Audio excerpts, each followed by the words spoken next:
dia a todos, bom dia a todos. Sejam muito bem-vindas e bem-vindos a mais um ICL Mercado Investimentos. Hoje é um dia importante aí porque a gente vai falar dos PMIs do mundo, aquele índice de gerente de compras que já saiu a preliminar de outubro. Vamos passar também pelas negociações salariais, então assunto importante aí para o nosso bolso. Vamos ver como é que elas se comportaram aí no mês passado. Temos também dados para falar com vocês da percepção econômica que saiu na pesquisa da Quest. Isso além de falar aí do mundão, vamos falar da Ásia também, porque por lá parece que vem incentivo novo. Mas antes de tudo isso, quero dar bom dia para o André. Bom dia, André, como você está hoje? Bom dia, Débora. Bom dia a todos os nossos telespectadores. Hoje um dia de agenda cheia aqui no Brasil, principalmente. Tivemos as negociações salariais, novamente um bom sucesso aí para a classe trabalhadora. Mesmo assim, a percepção do consumidor está decaindo, então a gente vai tentar explicar para vocês o que está acontecendo. A pesquisa Quest também está mostrando isso, que as pessoas estão tendo uma visão de que a economia está desacelerando, mesmo com os dados mostrando ao contrário. Vamos falar da Crefisa, né, que está sendo processada aí por causa de juros abusivos, mas antes de tudo, a gente vai falar aqui do nosso mundão, né? Notícia aqui no nosso site para a gente estrear sempre o nosso programa, né? Mostrando aqui para vocês todo um resumo do que aconteceu e do que esperar aí para esse dia de hoje. Mas, Débora, como que está a Ásia, né? A gente sempre começa lá pelo outro lado do mundo. Como que está a situação asiática hoje?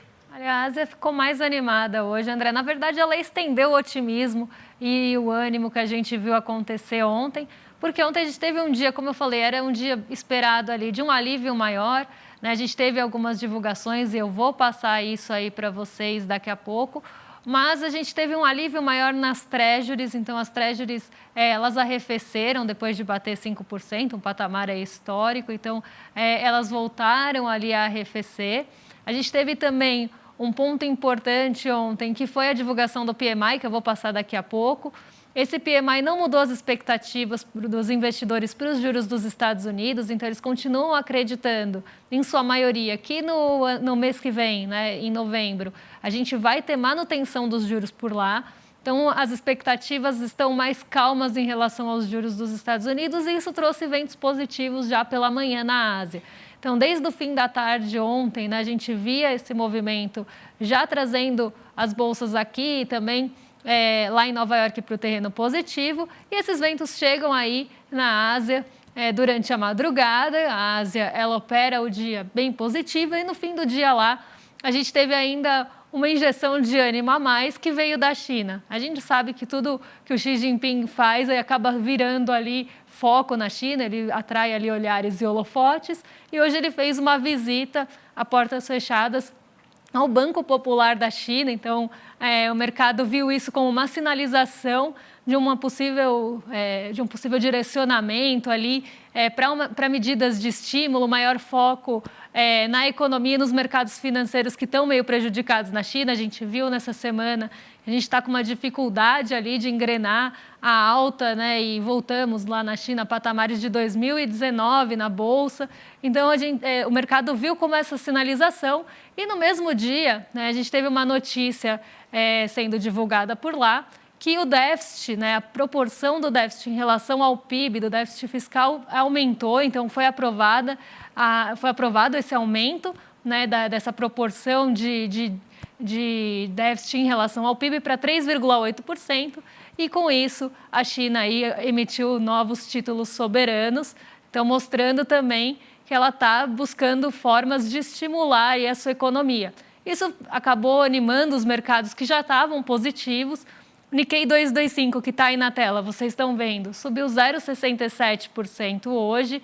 Então, a gente vê um movimento positivo liderado pela Bolsa do Japão. O Xangai Composto subiu bastante também, ficou um pouquinho abaixo do Nikkei 225, mas aqui o Nikkei 225 ele também acaba sendo um pouco mais sensível a questões de Estados Unidos, então ele acabou aí pegando os dois movimentos e liderando as altas por lá. A gente vê aí o dólar subindo um pouquinho ali, mas oscilando perto do patamar de R$5 nos 3 gráficos menorzinhos que vocês estão vendo. Para quem está ouvindo, temos 3 gráficos que mostram comportamento intraday, que a gente chama, né? Mas que é o comportamento dentro do próprio dia, mostrando aí como é que estão os principais mercados de commodities, dólar e Ibovespa.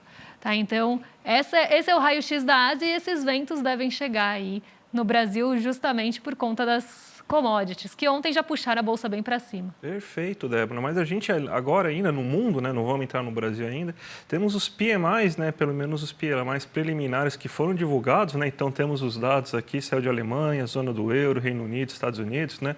E o que você tem para falar da situação econômica desses países? O PMI de outubro, né, esse que foi divulgado ontem, né, e foi divulgado ao longo do dia.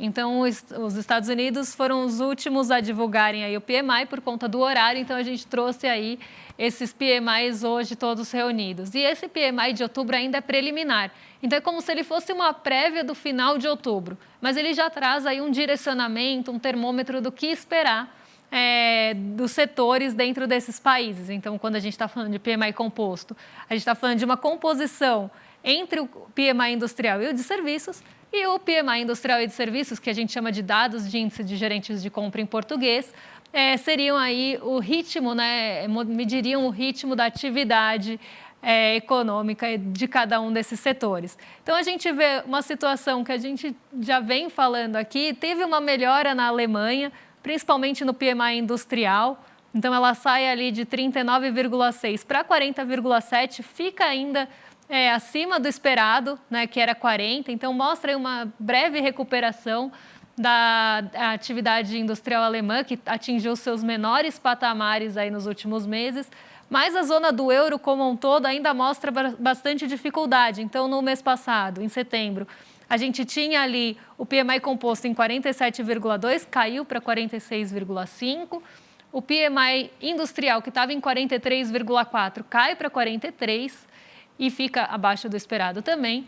E o PMI de serviços, que estava ali em 48,7, cai para 47,8. Então, a gente vê, apesar de algum respiro ali na produção industrial, né, na atividade industrial da Alemanha, a zona do euro ainda enfrenta, né, como um todo, muitas dificuldades. Então, isso mostra, né, que é um cenário bem difícil para a União Europeia de uma forma da zona do euro como um todo. E isso até sinalizou ontem que por lá talvez basta de aumento nos juros. Então, a divulgação do PMI reforçou isso. Eu até cheguei a comentar no finzinho do programa, quando eu falei que o euro estava se desvalorizando frente ao dólar, foi justamente por isso, né? Quando a gente teve essa divulgação desses dados, o mercado passou a esperar que a zona do euro não vai mais aí subir juros, né? Não tem porquê, as atividades lá estão bem enfraquecidas e a gente ainda tem um conflito no Oriente Médio que pode ainda agravar essa situação, dependendo aí das questões energéticas, como é que elas desdobrarem. Então, por lá, chega de alta de juros, foi isso que o mercado sinalizou. Então, o euro acabou enfraquecendo um pouquinho. Quando a gente vai para Estados Unidos, a gente vê que o PMI surpreendeu, né? A expectativa é que o composto ficasse em 50, ele subiu para 51, no mês passado estava em 50,2, o industrial ficou também em 50, estava em 49,5 de projeção e 49,8 no mês passado, então subiu também. E o PMI de serviços, que estava em 50,1, sobe para 50,9. Lembrando que o PMI, quando ele atinge ali o patamar de 50, é quando aquela atividade está em expansão. Quando ele está abaixo de 50, é que aquela atividade está em contração. Então, quando a gente vê aqui a maioria dos países e das regiões, a gente vê que muitos deles estão em contração. Os Estados Unidos estão em expansão, né? Então, a gente vê uma expansão da atividade industrial, uma expansão da atividade de serviços lá acima do esperado. Isso poderia trazer aquele sentimento que a gente fala aqui, né, que os Estados Unidos estão crescendo muito e que eles querem frear esse crescimento. Mas ontem o PMI não trouxe esse sentimento, né, ele poderia até agravar essa expectativa por alta de juros ou por juros mais longos, por juros mais longos aí, mas isso não aconteceu. A expectativa é que a taxa de juros continue ali mantida na reunião do 1º de novembro e a gente vê aí essa expansão da atividade econômica dos Estados Unidos indo contra o que eles querem justamente, que é frear isso, né? O que é muito triste da gente falar, mas isso aí a gente sempre fala. Não, eles vão acabar conseguindo. Fique tranquilo aí que eles vão acabar conseguindo. Eles vão aumentar tanto os juros uma hora aí que eles vão conseguir recessão, né? É estranho falar isso, né? Mas tudo bem. Vamos falar então agora aqui do nosso Brasilzão, Débora, porque a gente teve os dados da negociação salarial sendo divulgadas hoje pelo IBGE, né? Então a gente tem que, mais no ano, mais de 78% das negociações salariais ficaram acima da inflação. Se a gente pegar o resultado mensal, 72% das negociações salariais tiveram resultado acima da inflação, ou seja, o reajuste que foi obtido de quem negociou seu salário em setembro em média, teve 73% das pessoas conseguiram reajuste acima da inflação. Durante o ano todo mundo que já reajustou seu salário nesse ano, 78% dessas pessoas conseguiram já um reajuste acima da inflação. A gente tem até o gráfico aqui para mostrar para vocês o que está acontecendo, né? Que você vê aqui que 78,1% dos reajustes no ano estão acima da inflação, sendo que 71,9% somente nesse mês aí você teve de reajustes acima da inflação no mês de setembro. Se a gente for pegar aqueles que são igual à inflação, ou seja, que empata, que mantém o poder de compra da pessoa, nesse mês, de todas as negociações ocorridas, 13,7% dessas negociações resultaram em reajuste igual à inflação. Então a gente tem 72 mais 13, 85%, né? 85% dos reajustes acontecendo pelo menos igual à inflação. Então, a gente tem que 85% das pessoas não tiveram perda salarial nem perda de poder de compra nesse mês. E no ano, a gente tem, então, que 16,7% das pessoas que renegociaram seus salários tiveram reajuste igual à inflação. Ou seja, 78 mais 16, a gente tem, então, 80, quase mais de 90% aí das pessoas, né? Conseguindo, né, quase 95% das pessoas conseguindo um reajuste que pelo menos mantém o seu nível de poder de compra. Isso é uma situação muito boa para o trabalhador brasileiro, porque a gente tem que existe vamos dizer assim, uma tempestade perfeita, né? Tempestade, se for olhar para o empresário, que ele não gosta, o empresário não gosta de dar reajuste. Ele fala que gosta, mas não gosta, tá, gente? Então, você tem o quê? Baixo desemprego significa que vai ter maior dificuldade para conseguir encontrar uma peça de reposição entre os desempregados no mercado de trabalho, então ele aceita com maior facilidade negociações. Você tem baixo custo de reposição salarial, porque a inflação está menor. Então, você tem essa soma de duas coisas, faz com que o poder de barganha do trabalhador aumente. Olha que a gente está numa situação de sindicatos bem enfraquecidos. E você vê assim, se pegar setorialmente, né, o setor comercial que tem um sindicato mais fraco do que os outros, ele vai ter um sucesso nas suas negociações bem menor do que o resto. Se a gente vê 70% das negociações ocorrendo acima da inflação, mas no comércio é um pouquinho mais de 50%. Então você vê a diferença, né? Quando você tem trabalhadores bem organizados que conseguem reajustar seu salário e trabalhadores pouco organizados que não, quando vão tentar reajustar seu salário. Então, esse aí é um bom momento aí, uma das melhores facetas, né, da economia brasileira nesse ano, porque desde o governo Dilma não tinha um sucesso tão grande. No governo Dilma a gente tem que lembrar que chegou a mais de 90%, né? Teve meses que chegou a 100% de sucesso acima da inflação. Então, a gente tem agora que, depois de governo Dilma II, que foi aquele período de austeridade e tudo mais, além do governo Temer e do governo Bolsonaro, a gente tem, então, que finalmente voltamos a ter o maior poder de barganha. O trabalhador está resultando em melhores salários para as pessoas. Débora. Boa notícia, né? Porque quem lembra aí de períodos anteriores sabe que a gente tinha uma negociação salarial muito baixa, inclusive em muitas das regiões aqui do país que a gente tinha crescimento, esse crescimento não pulverizava, não chegava ao trabalhador, né? Não tinha uma melhora de salário há bastante tempo. Então, uma notícia aí positiva. Agora a gente vai falar, né, de uma notícia não tão positiva, né, que é justamente da questão da Crefisa, né, que foi aí condenada, né, pelo menos 10 vezes na justiça aí, paulista por cobrar juros abusivos de idosos, né? Então, a gente vê, e depois eu vou até abrir aqui para vocês o site do Banco Central para mostrar, mas aqui a gente vê uma taxa de juros, assim, abusiva sendo realmente cobrada, né, em algumas modalidades de crédito, não só no consignado, mas no crédito livre também ainda maior. Então, aí, uma notícia aí de juros que a gente sempre fala aqui, né, juros impagáveis, né? Então, né, o que a Crefisa, né, e a sua presidente, a Leila Pereira, né, famosa tia Leila, né, está fazendo é basicamente enganando as pessoas, né, tanto que as pessoas que conseguiram ganhar na justiça se mostraram enganadas porque elas não imaginavam que teriam que pagar quase R$ de taxa de juros durante o ano, então essa é a porcentagem anual. O rotativo está em 400, né?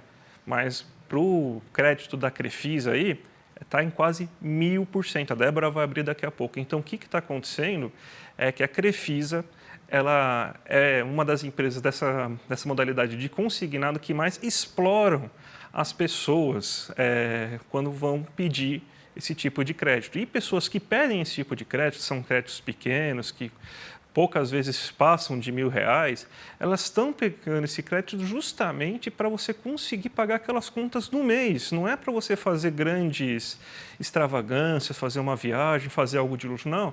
É para conseguir acertar a finança do mês. Então, o que ela faz? Ela mantém pessoas que estão passando muita necessidade, explora as pessoas assim de maneira injusta, não é ilegal, mas é completamente imoral. E para ninguém falar nada, ela se utiliza aí de um sport washing, né? Porque todo mundo agora fala que quando você fala da Leila Pereira, você pensa o quê? Os problemas que ela tem com Palmeiras, o avião, você pensa em todo o noticiário esportivo onde ela está, mas na verdade, onde ela deveria estar é no noticiário financeiro, mostrando esse absurdo que é você explorar pessoas idosas que têm pouca capacidade de discernimento, muitas vezes, para conseguir entender taxas de juros de 1000%, enquanto isso ela vai lá e dá declarações como pessoas que qualquer um consegue pagar um ingresso de R$ 50, que só não vai quem não quer, ingressos custam caro. Então essa aí é a grande faceta da Crefisa, né? Que é a pessoa que fica, é a empresa que fica na figura da Leila, explorando pessoas pobres de uma maneira que beira a ilegalidade, mas infelizmente não é ilegal, daqui a pouco talvez seja ilegal, mas é isso que tem. Débora, você tem para mostrar aqui, né, as taxas de juros aí da Crefisa, né? Exatamente, deveria ser ilegal, né? Mas não é, só realmente imoral. Vamos colocar na sua tela? Vou colocar aqui na tela, site do Banco Central, gente. Então aqui eu abri pessoa física, crédito pessoal não consignado, então aqui não é aquele consignado que desconta na folha. Nesse também está ali nas cabeças, tá, a Crefisa? Mas aqui eu peguei esse número porque esse número é impressionante. Então vamos lá. Vou descer a tela aqui. E aqui a gente tem as menores taxas, sempre lembrando que é ascendente aqui, então é do menor para o maior. Então, taxas aqui na primeira página, eu vou para a última, porque eu já sei onde está a Crefisa. Então, vamos lá. Última página de taxas de juros do site do Banco Central. Olha aqui, gente, a Crefisa, no lugar 89, cobrando 20,28% ao mês, e 816,99, eu até tive dificuldade de falar esse número estratosférico de juros, 816,99, quase 817% de juros no ano. Gente, isso é impagável, tá? É uma dívida assim que vira realmente uma bola de neve. Se a pessoa deixar ali rolando os juros, isso realmente vira um valor estratosférico. Parece que não, porque a gente está falando de créditos pequenos, né? Como na própria notícia ali do ICL Economia, dá alguns exemplos de R$ 3.000, dívidas menores, mas essas dívidas elas escalam assim de uma forma absurda num juros como esse. A pessoa às vezes não percebe porque a parcela coube no bolso, mas ela está pagando ali muitas vezes a mesma dívida, às vezes 7, 10 vezes a mesma dívida. Então aqui a gente está vendo um exemplo, né, e que esse exemplo da Crefisa condenada sirva para outras financeiras que fazem o mesmo, porque aqui a gente está falando de pessoas às vezes que não conseguem crédito fácil em outras financeiras e vão buscar numa quase desespero uma financeira como essa que fala, a gente dá crédito se você tiver negativado, a gente dá crédito para pensionistas, INSS, enfim, eles trazem esse público para poder explorar, para deixar ali realmente uma pessoa explorada, pagando aquela dívida durante meses da vida dela, né, numa taxa super abusiva. Então, e aí é o que eu falo, né, que eu sempre volto nesse ponto, não é o brasileiro que não quer pagar a dívida, é porque uma dívida de 817% de juros é impagável, né, ela vai acabar virando realmente ali um monstro financeiro no bolso daquela pessoa, né? Então, é isso que aumenta a inadimplência, você está dando crédito caro para uma pessoa que já estava com dificuldades ali de se organizar financeiramente e explorando ela com 817% de juros. Que vergonha, né? É só isso que eu tenho a dizer. Então, para variar, né, o negócio da Crefisa e da tia Leila é manter como refém idosos que não vão conseguir se livrar nunca da dívida e deixar isso como herança para suas famílias, né? Vamos mudar de assunto, né? Que a gente tem coisas importantes para falar, né? Vamos falar, por exemplo, agora da pesquisa Quest, né? Que está mostrando a questão da percepção aqui que as pessoas têm em relação à economia. A gente pediu aí para colocar aqui, a gente montou aqui 5 gráficos para a gente fazer uma análise. Vamos fazer então, Débora, fazer um resumão dos 5, depois a gente faz o comentário que a gente tem para fazer, né? Mas você vê aqui, primeiro ponto importante, nos próximos 12 meses, qual a expectativa em relação à economia? Caiu em 9 pontos percentuais o número de pessoas que acreditam que a economia vai piorar e subiu em 6 pontos percentuais a quantidade de pessoas que acreditam que a economia vai... Desculpa, caiu em 9 pontos percentuais a quantidade de pessoas que acham que a economia vai melhorar e subiu em 8 pontos percentuais a quantidade de pessoas que acham que a economia vai piorar. O próximo gráfico que a gente tem também, para a gente falar, que é sobre... Nos últimos 12 meses, o que as pessoas estão de percepção? Você tem, então, que caiu, ficou praticamente estagnada. A percepção que a economia brasileira melhorou, né? Então está em 34%, 33%. Caiu a quantidade de pessoas que acreditou que ela ficou no mesmo patamar, saiu de 39% para 33%. Só que ela saiu de 23% para 32%, a quantidade de pessoas que acha que a economia piorou. Então, você tem uma percepção econômica cada vez pior da economia brasileira para as pessoas no governo Lula. Vamos continuar aqui mostrando os próximos dados aí da pesquisa para a gente fazer esse resumão, né? Entre as pessoas que votaram no segundo turno aí do governo brasileiro, você tem que, para o governo Lula, quase que não teve mudança, né? Então, todo mundo que você tem que, as pessoas que votaram no Lula ainda continuam achando que a economia melhorou, com uma percepção muito pequena aí de piorou, né? Subiu de 8% para 12%. Só que entre o pessoal que votou no Bolsonaro, a percepção aumentou muito de que piorou a economia, saiu de 39% para 56%. Também é um fruto de alguma polarização e a gente pode imaginar, inclusive, que já deve ter alguns efeitos de fake news. A gente até explica porque efeitos de fake news podem ser bem considerados aí nesse momento. Próxima tela aí, se eu não me engano, vai falar da questão da inflação, né? Então, como que ficaram os preços aí nesses últimos tempos? Você tem que a percepção que o preço das contas aumentou, saiu de 48% para 57%, que o preço dos alimentos aumentou, saiu de 37% para 42%, e o preço dos combustíveis tem a percepção de que subiu de 31% para 43%. E a última tela, só para a gente fechar tudo, né? Tem mais alguma tela, gente? Tem, a última tela. Qual a sua perspectiva em relação à inflação? Então, as pessoas acham que a inflação vai piorar consideravelmente agora, está saindo de 35% para 47%, e acredito que o desemprego vai aumentar agora de 37% para 40%. Então, você vê assim que deteriorou bastante a percepção das pessoas em relação ao governo Lula. Mesmo os dados mostrando o contrário, né, Débora? Exatamente. E o que mais me choca, assim, de todos esses dados, né, o que mais eu vejo com mais estranheza, na verdade, é aquela tela anterior, que os boletos eu consigo entender, porque alguns a gente até traz aqui, né, quando a gente usa o cálculo do André aí para trazer para vocês, né, como é que é a inflação do boleto, do açougue, da feira, do supermercado, enfim, por grupos ali.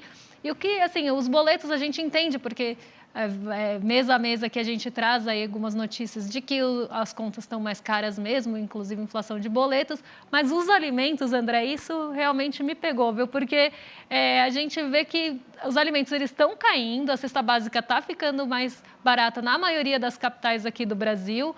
A gente vê o preço da carne recuando bastante, até virando notícia, né? Aumentando a disponibilidade na mesa. Claro, a gente ainda tem um patamar caro, talvez as pessoas sintam um pouco isso, ainda está caro, mas está caindo, né? Então, não é que está ficando mais caro do que antes.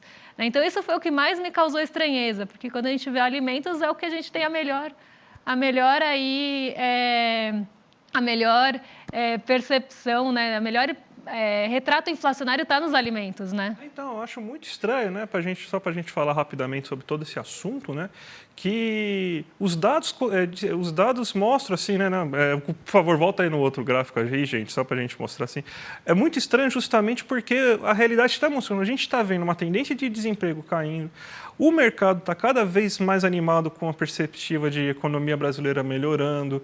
A gente tem, então, que a inflação dos alimentos é a melhor notícia, a renda do brasileiro está aumentando, isso daí está mostrando, assim, de termos... Acabamos de mostrar aqui, inclusive, a pesquisa do Diese falando em relação a tudo isso. Você tem realmente que aumentou os boletos, mas não aumentou tanto. A gente teve um aumento do boleto em julho, mas não é um aumento que foi tão considerável assim, porque você teve um aumento da conta de água, por exemplo, da conta de luz, né? Desculpa, a conta de água não teve um aumento tão expressivo, né? Mas então, essa percepção do brasileiro tem muito assim a ver com o que se debate e se discute, né? A gente sabe que historicamente, né, você tem um problema que o brasileiro ele enxerga inflação mesmo quando não existe inflação, né? Então, você sempre ouve, mas o preço, uma das dúvidas que a gente sempre ouve, mas eu não estou sentindo essa queda da inflação no meu bolso.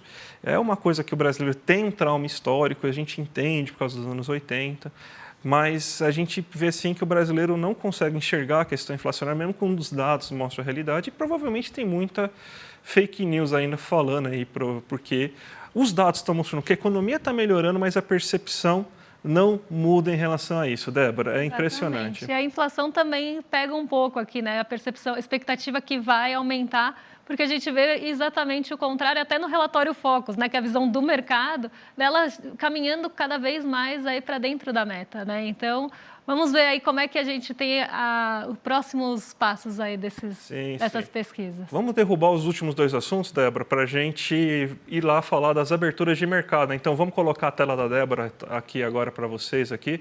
Como que está o nosso mercado hoje aí? Tá desanimado, né? Não está muito feliz. Ele desanimou, na verdade, porque a gente teve uma abertura bem positiva do Ibovespa, né? O nosso índice aqui é de referência. Ele abriu positivo justamente pelo motivo que eu tinha falado, ventos vindos da Ásia. Já estavam ali alimentando uma perspectiva para aquelas ações que têm um grande peso no nosso índice, que são as ações ligadas às commodities, delas terem uma melhor performance hoje. Só que quando a gente teve a abertura em Nova York, a abertura de lá veio bastante negativa. E isso acabou contaminando, né? A gente sabe que tem essa contaminação, acabou contaminando aí o mercado brasileiro. A gente ainda tem a Vale avançando bastante, porque o minério de ferro negociado em Dalian hoje subiu mais de 3%. Então, a gente ia ver esse efeito acontecendo aqui no mercado brasileiro, nas ações ligadas à mineração e siderurgia. Então, a gente vê aí o Ibovespa tendo uma queda, mas uma queda até limitada, por conta das ações principalmente ligadas à mineração e siderurgia. Mas o que está acontecendo na Nasdaq? Né? Por que ela está caindo 1,40? A Nasdaq tem um motivo bem específico para isso. Além de sensibilidade em relação a juros, que hoje eles voltaram aí a dar uma escaladinha, não tanto quanto na semana passada, mas voltaram ali a ter incerteza, conforme vai chegando perto da reunião do Comitê de Política Monetária, que lá não chama assim, né? É mercado aberto, é o FONC. Conforme vai chegando ali perto da reunião, as expectativas vão ficando mais acaloradas. Mas o que aconteceu na Nasdaq não é só isso. A gente teve a divulgação dos resultados corporativos da Alphabet e eles acabaram ficando ali abaixo do esperado. Então, isso puxou as ações de tecnologia para baixo. Então, a Nasdaq hoje está sofrendo aí, mais aí por questões, não só por questões mais macroeconômicas aí de expectativa em relação a juros, mas também por resultados corporativos. O EWZ caindo em Nova York mais do que o Ibovespa aqui, né, acompanhando bastante o movimento negativo das bolsas por lá. Como eu falei, Nikkei 225 e Xangai Composto ficaram no terreno positivo hoje, deram aí sequência nos ganhos de ontem. O dólar volta a subir. Então, aqui um movimento até esperado de uma queda moderada na nossa bolsa e uma alta moderada no dólar. Vai para os R$ 5,01, até tinha falado que ele estava orbitando ali os R$ 5. Ontem ele ficou ali abaixo dos R$ 5, fechou em R$ 4,99. Desde setembro foi a primeira vez que a gente viu isso, que ele furou aí esse piso, mas hoje volta aí para os R$ 5. DXY, que é o dólar em relação aos pares, também sobe hoje. Então, não é um movimento exclusivo do real, essa alta. A gente vê também ele se fortalecendo frente aos pares. O euro eu já expliquei, né? Mas a gente tem também um fortalecimento por conta aí desse aumento pontual das treasuries, que deve acontecer hoje durante o dia. Não por nenhum motivo também específico, o único dado que saiu hoje nos Estados Unidos foram moradias novas, né? Os dados de compras de novas moradias, ele também ficou acima do esperado, então mostrando aí um setor imobiliário um pouquinho aquecido ainda. E o petróleo Brent cai 0,66, mais negociado aí $86, abaixo até do patamar de $90. Então, aqui um cenário mais até cauteloso do mercado do que qualquer outra coisa, apesar das notícias positivas vindas da Ásia. As notícias positivas vindas da Ásia, na verdade, estão limitando que o Ibovespa não caia mais. Porque quando a gente vê o movimento de Nova York, ele está muito mais aí pesado para baixo. Perfeito, Débora. Vamos se despedir então, mas sem antes esquecer dos nossos recados, né? Porque agora a programação de ICL à tarde começa às 5, né?